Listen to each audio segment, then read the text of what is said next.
Alright guys, welcome back. As you can see, I got a bunch of stuff on the table here. We're going to be doing a couple of things to our 22 Pan America Special. First off, we're going to be replacing the turning signals with these switchback lights from Denali, along with the brackets they provide.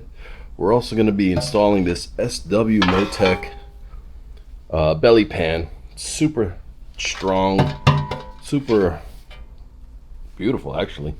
No, but I love the way it looks. It's bigger, badder. I like that it's raw because that's kind of the color scheme we're going with over there. But way beefier than stock. And since I have to take the old one off to get these in, I said, you know what, I might as well do this at the same time. So we're going to get over to the bike. I'm going to show you what we got to take off. So unfortunately, the crash bar's got to come off. So do these lowers here. There is a little bit involved, a couple of bolts. Got to take the belly pan off first as well, so a little bit of a disassembly process, but nothing too crazy. I think the crash bars are only held down by like 3 or 4 bolts on each side, so I think it looks worse than it actually is, but you know what, we're gonna find out. So let's start by taking everything apart. Okay, first off is the OEM skid plate. These are T40 bolts. There's one on each side and a couple on the bottom, and this guy comes right off, so we'll start there. And here's the OEM skid plate. 2 bolts in the back, 2 in the center, one on each side. Super thin, lightweight. The SW-Motech is exponentially thicker and more rigid than this, so we'll put this to the side for now. This is not going to be going back on.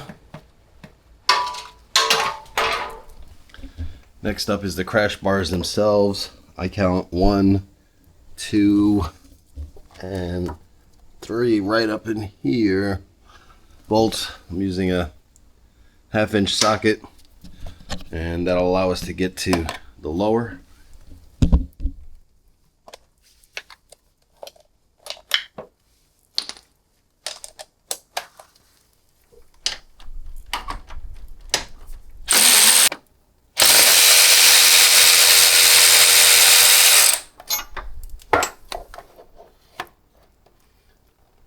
Crash bars come right off. Now to take the lowers off, there's a couple of bolts here. These are T30s, one here, one here, one here, and one here. I think that's all of them, but find out.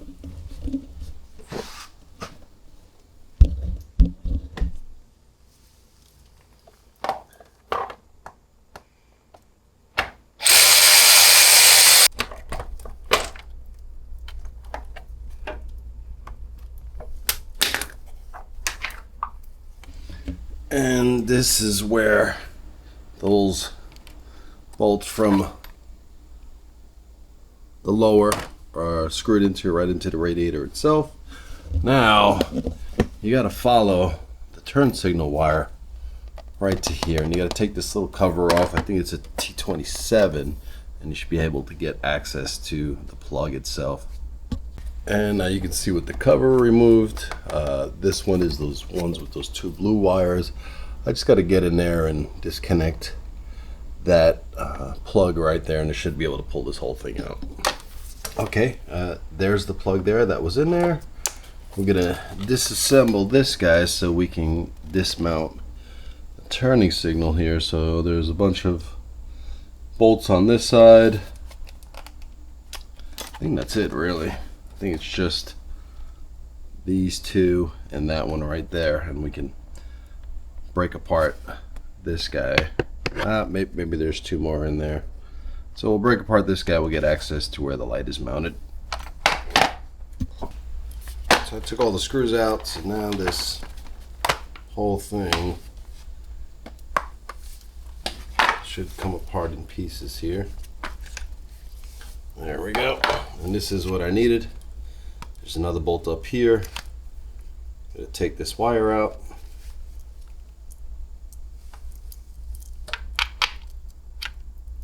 It's a T30, by the way.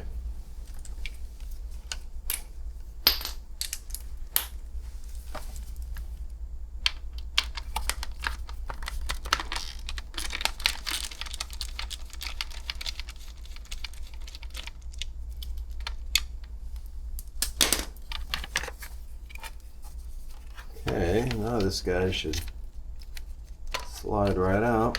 Boom. And now I have a spot where I can mount the bracket for the Denali. Alright, so now the fun part. Denali gives you two of these brackets. They are side specific. So if I hold them up next to each other, you can see the post is offset. So I'm putting this one on driver left side, driver right side. Otherwise, where it mounts, you know what? I don't know. I don't know if there's a right or wrong way. Let me see.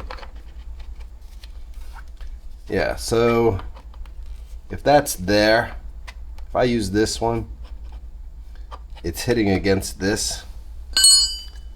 So I will be using this bracket here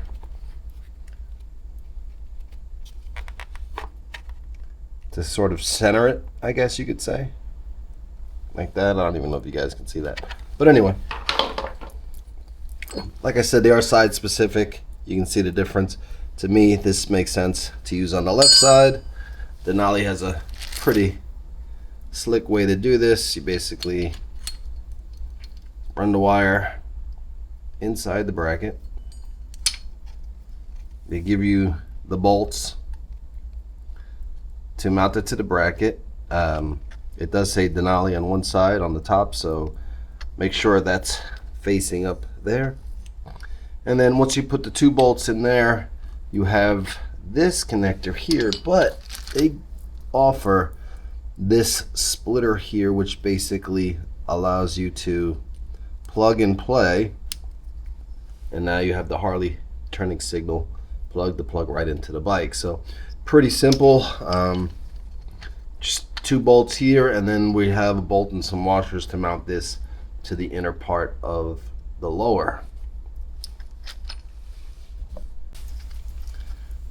Now these bolts are pretty small here, using this number 2 hex, little blue Loctite.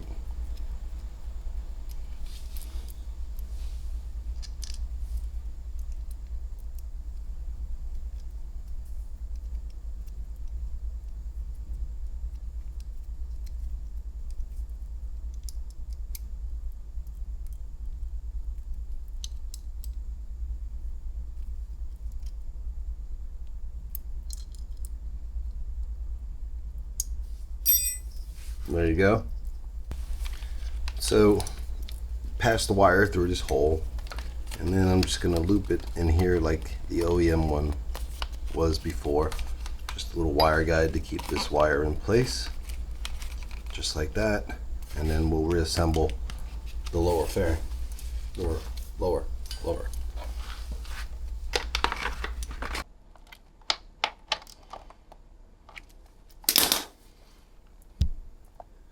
And there you go. So 1, 2, 3. There's 3 more in here, all back together. This is sort of a puzzle piece. You got to start down here in the corner and sort of spin these 2 pieces around until this tab goes through. Not hard, just be patient and you won't break the tab. But now we're ready. We can remount this and plug in the light. All right, so we got the lower back on. Just wanted to show you the difference between stock and the Denali. Looks good. OEM kind of fit here. I do got to do something about the extra long wire. I'll strap that up soon, but it's already plugged in. We're just going to go around to the other side, and then we'll do the belly pan and some other stuff down here. Alright, so we got both turning signals in on both sides. They look good. I'll show you how bright they are when we're done with everything. Before I put the belly pan back on, I do want to swap this out because I did buy one when I first bought the bike.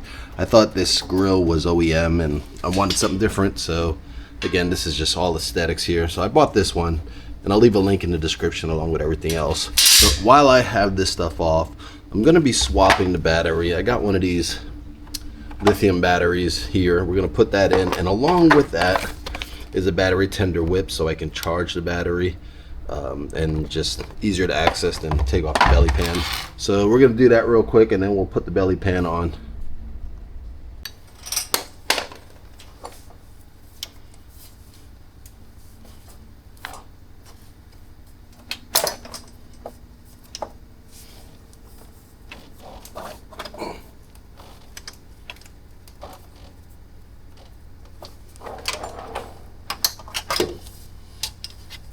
All right, so just a couple of bolts up here. Here's the old one.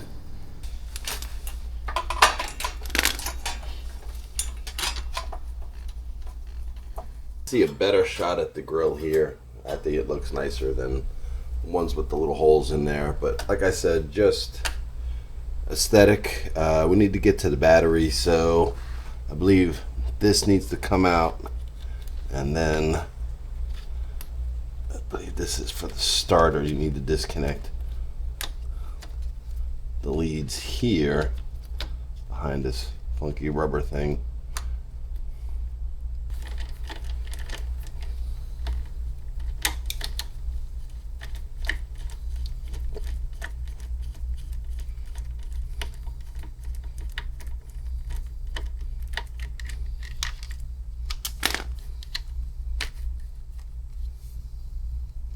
Alright, so it was just a bolt up here and a bolt here. You don't have to touch any of this, it seems. Although, not a lot of slack here to get to the battery out. So I'm going to have to disconnect these anyway. I'm just trying to get the rubber boot off without ripping it here.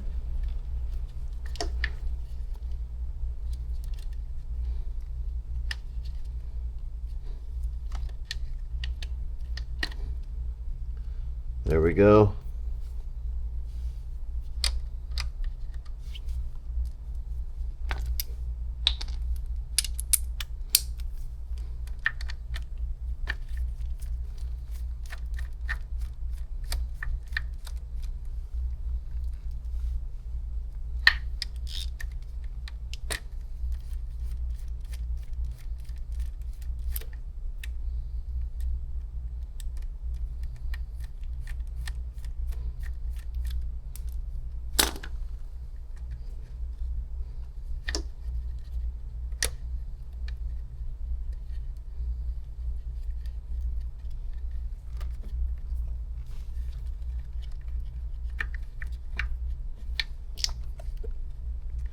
Okay.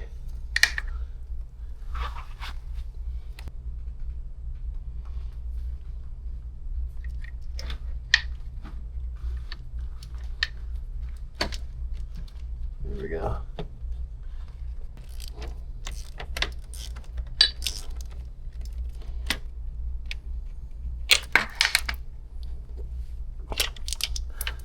Okay.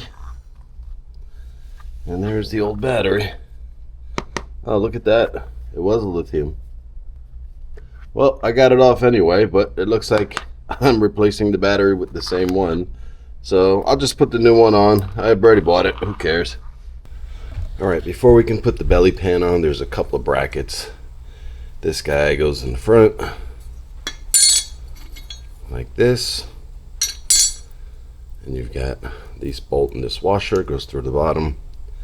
And using this spacer here, same thing in the rear. Bolt and washer, a little bit of blue Loctite, some spacers. We'll put that on the bike itself, and then the belly pan will attach to these points as well. And just so you can see, these two here, and these two here, and now we can use these extra holes for the belly pan. Now we're gonna slide the belly pan underneath. We've got a couple of these longer screws and these washers for the bolt that's up top, and then these smaller bolts and washers for the ones on the bottom. Alright, job complete. Turning signals. Here's the belly pan. Real nice, you can see it goes all the way back. This is the lead that I put on in case I want to charge the battery. So tuck that in there for now. I also have this Pizoma air deflector here that's supposed to direct the air outward instead of toward your legs here. And that's pretty much it, man. Like I said, put the same battery back in. I didn't know I had a Lithium in there already, but now I got a new one, so it is what it is. But let's take this thing out. Let's see how bright these turning signals really are. Because like I said, the other ones were not very bright. Let's see.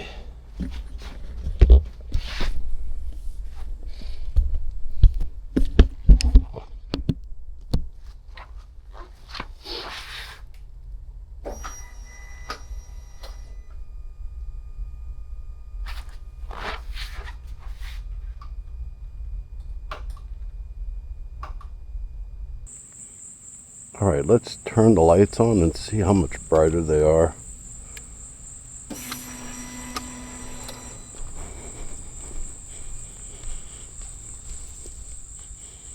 There you go. Those things are super bright.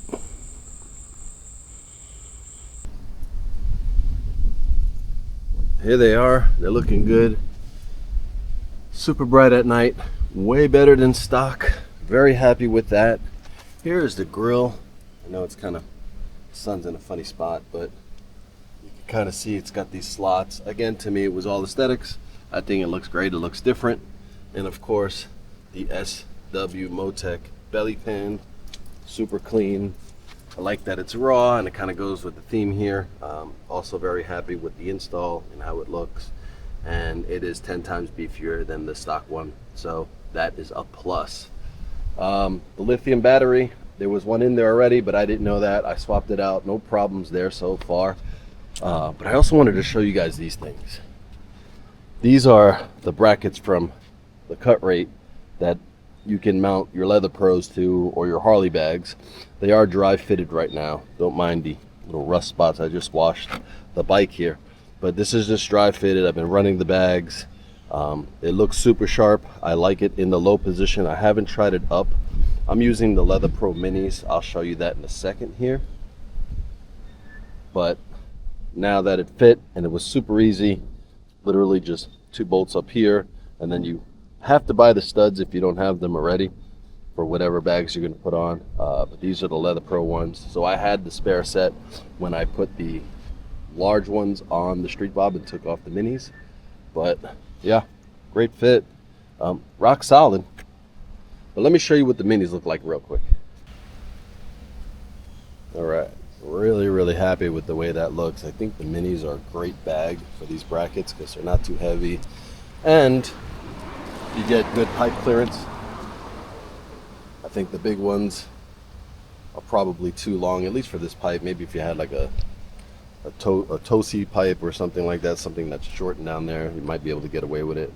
But yeah, super sharp. You can see that's what the gap looks like. And there's the other one. But like I said, super sharp. Love the brackets. I just need to powder coat them now. I just wanted to dry fit them and test them out. And so I'll do more of an install when I get them back from powder coat. Also, the other thing I did was I got the little SAE lead right down here. And the good thing about those lithium batteries is that it comes with this, and this is just a cool little pouch, but it comes with this, and you just plug that into the SAE when you need to remote restart the battery, because it is a lithium battery and I believe they shut themselves off when they get too low. So that you just plug right in. You don't have to take the belly pan off. You hit the button and I believe you should be able to jump it or charge it or whatever. But I thought it was cool they included that, and it came in this cool little pouch. But that's all I got for today, guys. If you like videos like this, you know what to do. Like and subscribe. I'd love to hear from you guys what you think about the bike so far. We've got plenty to do. I've got the King right here. I've got the Street Bob in there, and we're just going to keep rocking. So thanks for tuning in. Stay safe out there, and I'll catch you on the next one.